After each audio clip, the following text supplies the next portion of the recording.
മക്കളെ സന്തോഷത്തോടെ ജീവിക്കുന്നത് കാണാൻ ആഗ്രഹമുള്ള ഓരോ ഉപ്പയും ഉമ്മയും ഈ ആയത്ത് പഠിച്ചോ. ഞാനല്ല പറയുന്നത്, അല്ലാഹുവാണ്. പരിശുദ്ധമായ ഖുർആൻ, വിശുദ്ധമായ ഖുർആനാ പറയുന്നത്. തന്റെ ഭാര്യയെയും മക്കളെയും വിളിച്ചുണർത്തിയിട്ട് നിസ്കരിപ്പിക്കുന്ന ഉപ്പമാരെ, അല്ലാഹുവിന്റെ ഖുർആൻ അവിടെന്ന് പറയുകയാ, നിനക്കല്ല തരുന്ന ഒന്നാമത്തെ പ്രതിഫലം എന്തെന്നറിയുമോ?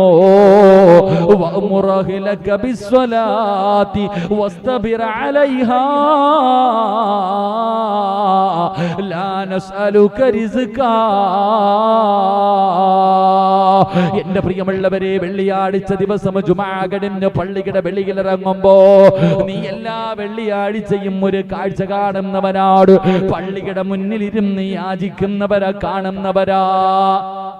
അള്ളാന്റെ പള്ളിയുടെ മുന്നിലിരുന്നിട്ട് മക്കളെ കെട്ടിക്കാ പൈസയില്ല, മരുന്ന് വാങ്ങാ പൈസയില്ല, ഭക്ഷണം വാങ്ങാ പൈസയില്ല എന്ന് പറഞ്ഞുകൊണ്ട് പള്ളിയുടെ മുന്നിലിരുന്നിട്ട് പിരിവെടുക്കുന്നവരാ കാണുന്നവരാ.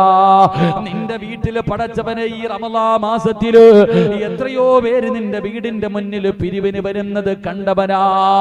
എങ്കിൽ അല്ലാഹു പറയുകയാ, നിനക്കങ്ങനെ ഒരു ഗതി അല്ലാഹു വരുത്തൂല. നിനക്കല്ല അങ്ങനെ ഒരു ഗതി വരുത്തൂല. അല്ലാഹുവിന്റെ ഖുർആൻ അവിടെന്ന് പറയുകയാണ്, തന്റെ ഭാര്യയെയും മക്കളെയും വിളിച്ചുണർത്തിയിട്ട് നിസ്കരിപ്പിച്ച അല്ലാഹു തരുന്ന ഒന്നാമത്തെ പ്രതിഫലം നിനക്കും നിന്റെ ഭാര്യക്കും നിന്റെ മക്കൾക്കും മരിക്കുന്ന കാലം വരെ കഴിക്കാൻ ഭക്ഷണം അല്ലാഹു തരുമെന്ന് അല്ലാഹുവിന്റെ വിശുദ്ധ ഖുർആൻ.